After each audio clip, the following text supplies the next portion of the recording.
റിയാക്ഷനുകളിലെ മറ്റൊരു കാര്യം എന്ന് പറഞ്ഞു കഴിഞ്ഞാൽ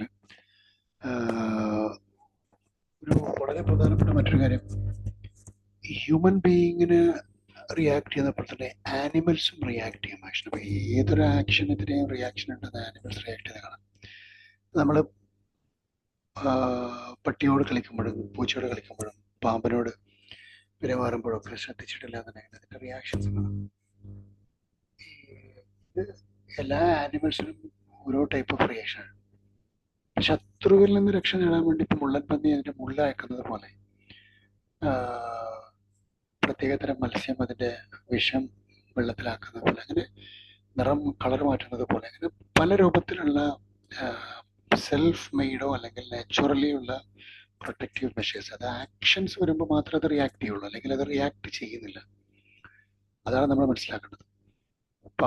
പാമ്പിന്റെ പല്ല് അല്ലെങ്കിൽ വിഷം വരുന്ന ഏരിയ, ആ ഏരിയ ഒക്കെ ഉപയോഗിക്കുന്നുണ്ടെങ്കിലും ആ ഏരിയ ഏത് സമയത്തെ അത് ഉപയോഗിക്കേണ്ടതുള്ളൂ ആ സമയത്തെ അത് അതിന് റിയാക്ട് ചെയ്യുകയുള്ളൂ. അപ്പൊ അവിടെയാണ് സ്റ്റിമുലേഷൻ, ഫിസിക്കൽ ബോഡിയിൽ ആവശ്യമായ സ്റ്റിമുലേറ്റ് ചെയ്യപ്പെടുന്ന അതിനനുസൃതമായിട്ടാണ് അതിന്റെ റിയാക്ഷൻസ് ഒക്കെ നടക്കുന്നത്. അപ്പോൾ വാഹനം ഓടിച്ചുകൊണ്ടിരിക്കുന്ന ഒരാളെ സംബന്ധിച്ചിടത്തോളം വഴിയിൽ നല്ലൊരു ആക്സിഡന്റ് കാണുമ്പോൾ അറിയാതെ കാല് ആക്സിലേറ്ററിൽ നിന്ന് എടുക്കുന്നത് കാണാൻ പറ്റും.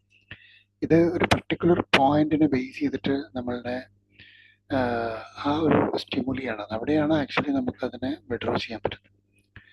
ഇത് ജീവിതത്തിന്റെ എല്ലാ ഭാഗങ്ങളിലും ഇത്തരത്തിലുള്ള ആക്ഷനും അതിന്റെ ഓപ്പോസിറ്റുള്ള റിയാക്ഷൻസും ഒക്കെ കാണാൻ പറ്റും.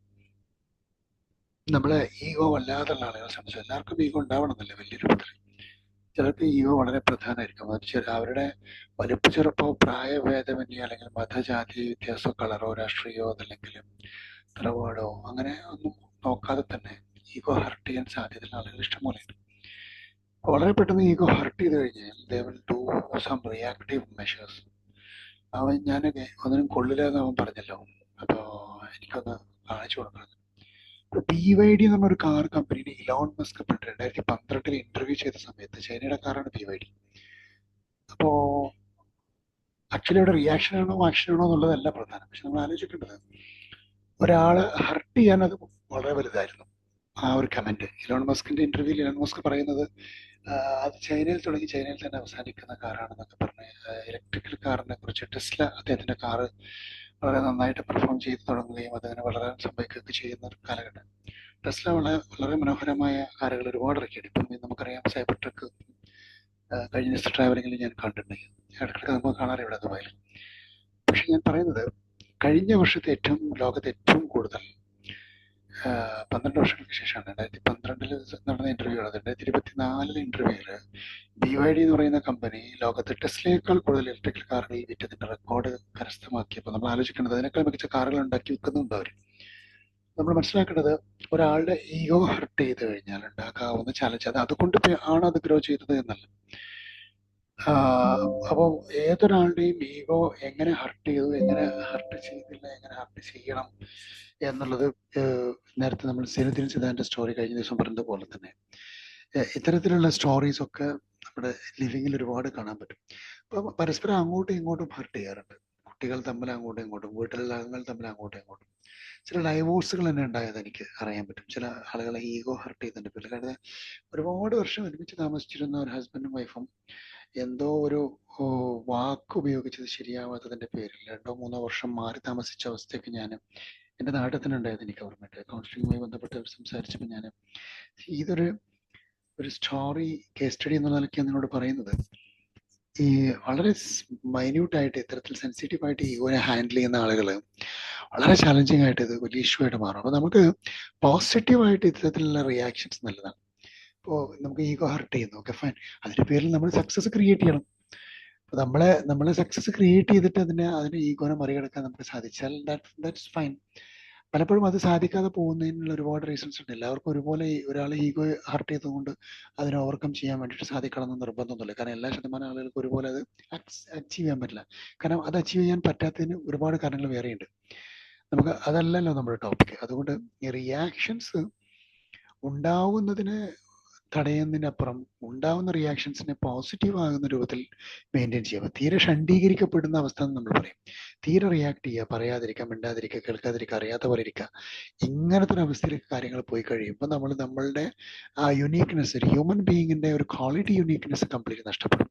ഒരു വലിയൊരു യുണീക്നെസ്സും കൂടിയാണ് നമ്മൾ അതിനെ റിയാക്ട് ചെയ്യുക. ഇനി ഏതൊക്കെ രൂപത്തിൽ റിയാക്ട് ചെയ്യാമെന്നുള്ളത് നമുക്ക് അടുത്ത ദിവസം സംസാരിക്കാം. അപ്പോൾ ഏതായിരുന്നാലും BYD എന്ന് പറഞ്ഞാൽ ബിൽഡ് യുവർ ഡ്രീം എന്നാണ് ആ കാറിന്റെ കമ്പനിയുടെ പേര്. അപ്പോൾ ശരിക്കും അവർ അവരുടെ ഡ്രീം ബിൽഡ് ചെയ്തുകൊണ്ടിരിക്കുന്നു. ലോകത്തെ ഏറ്റവും മികച്ച വലിയൊരു കമ്പനീനെ തോൽപ്പിച്ചിട്ട് അവർ മുന്നോട്ട് പോവുകയും ഇനി അതിനെ അവർക്ക് തിരിച്ചു തോൽപ്പിക്കാൻ പറ്റാത്ത വിധത്തിൽ ഇവർ മുന്നോട്ട് പോവുകയൊക്കെ ചെയ്തേക്കാം. അപ്പൊ അതൊന്നും നമുക്ക് പറയാനോ തടയാനോ ഒന്നും നമുക്ക് സാധിക്കുകയില്ല. അപ്പോൾ ഇത് ഈ പോലീസുകാരും മനുഷ്യന്മാരും കള്ളന്മാരും എന്ന് സംശയിക്കുന്ന ആളുകളും സസ്പെക്റ്റിനെയും പ്രോസ്പെക്റ്റിനെയും ഒക്കെ പോലീസുകാർ ട്രീറ്റ് ചെയ്യുന്ന രീതിയാണ് എല്ലായിടത്തും ഒരുപോലെയല്ല, എല്ലാ രാജ്യത്തും ഒരുപോലെയല്ല. നമ്മുടെ നാട്ടിലുള്ള കാര്യങ്ങൾ പറയാം.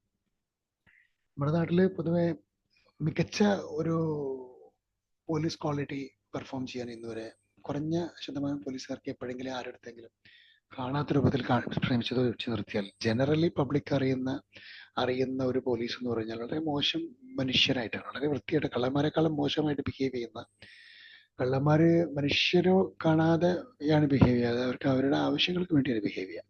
പക്ഷെ മനുഷ്യന്റെ മുഖത്ത് നോക്കി സംസ്കാരശൂന്യമായിട്ട് അഹന്തയോടും അഹങ്കാരത്തോടും അഹമ്മതിയോടും കൂടിയും ധിക്കാരത്തോടു കൂടിയും അപമാനിക്കാൻ വേണ്ടിയിട്ടും അവഗണനയോട് കൂടിയൊക്കെ സംസാരിക്കുന്ന വളരെ മ്ലേച്ഛനാണ് പോലീസുകാരൻ എന്നൊക്കെ തോന്നിപ്പോകുന്ന രൂപത്തിലുള്ള ക്യാരക്ടറിസ്റ്റിക്സും ബിഹേവിയറും ഒക്കെ പോലീസുകാർ കാണിക്കുന്നത് കാണാം. അപ്പോ ഒരു മനുഷ്യനെ റെസ്പെക്ട് ചെയ്യാൻ അറിയാത്തതിന്റെ ഒരു ദുരന്തം ഒരു വലിയ ഫെയിലിയർ ആണ് ഹ്യൂമൻ ബീങ്സിന്. അപ്പോൾ അത് ക്വാളിറ്റിയും കൾച്ചറും ഒക്കെ അതിന് നിർബന്ധമാണ്. അപ്പം പോലീസുകാർക്ക് ക്വാളിറ്റിയും കൾച്ചറും ബിഹേവിയർ പാറ്റേണും നല്ല രൂപത്തിൽ ആവശ്യമില്ല എന്നൊന്നും അതിന് അർത്ഥമൊന്നുമില്ല. അങ്ങനെയൊന്നും ഭരണഘടന പറഞ്ഞിട്ടുമില്ല. പിന്നെ ആര് പഠിപ്പിച്ചതാണ്, ആര് വളർത്തിയതാണ് ഈ വൃത്തികേടുകൾ എന്നുള്ളത് മറ്റൊരു വിഷയം. ചർച്ചയിലേക്ക് പോകാനല്ല, നിങ്ങളുടെ സംശയങ്ങളും നിങ്ങളുടെ ചിന്തകളും ഒക്കെ കമന്റുകൾ ബോക്സിൽ സുഖമായിട്ട് എഴുതാൻ പറ്റും. അപ്പോ ഞാൻ പറയുന്നത് ഇതൊക്കെ റിയാക്ഷൻസുകളാണ്. അപ്പൊ ആ റിയാക്ഷൻസിന് ഇപ്പൊ ഈയിടെ മയക്കുമരുന്ന് ഉപയോഗിക്കുന്ന കുട്ടികളുടെ റിയാക്ഷൻസ് നമ്മൾ കണ്ടു, പോലീസുകാരോട് അവര് ആക്രമിക്കുന്നതും. അപ്പോ അതുപോലെ ഡ്രങ്കാർഡ്സിനോട് ബിഹേവ് ചെയ്യുന്ന സമയത്ത് ഇതൊന്നും ഇല്ലാത്ത ആളുകളോട് മോശമായിട്ട് ബിഹേവ് ചെയ്യുന്നതും കാണാം, അവർ ബിഹേവ് ചെയ്താൽ മിണ്ടാതിരിക്കുന്നതും കാണാം. അപ്പൊ എവിടെയാണ് ഇതിന്റെയൊക്കെ തകരാറുകൾ, എവിടെയാണ് കറക്റ്റ് ചെയ്യുന്നത്? ഈ ആക്ഷൻസും അവനവന്റെ ക്വാളിറ്റി നഷ്ടപ്പെടാത്തുള്ള റിയാക്ഷനുകൾ നമ്മൾ വളരെയധികം ശ്രദ്ധിക്കേണ്ടതുണ്ട്. അപ്പൊ അത് എങ്ങനെയൊക്കെ ആവണം എന്നുള്ളത് ഒന്ന് പഠിച്ച് മനസ്സിലാക്കി വളരാൻ സാധിച്ചാൽ നന്നായിരിക്കും. Plus thank you and God bless. Have A great day. Love you all.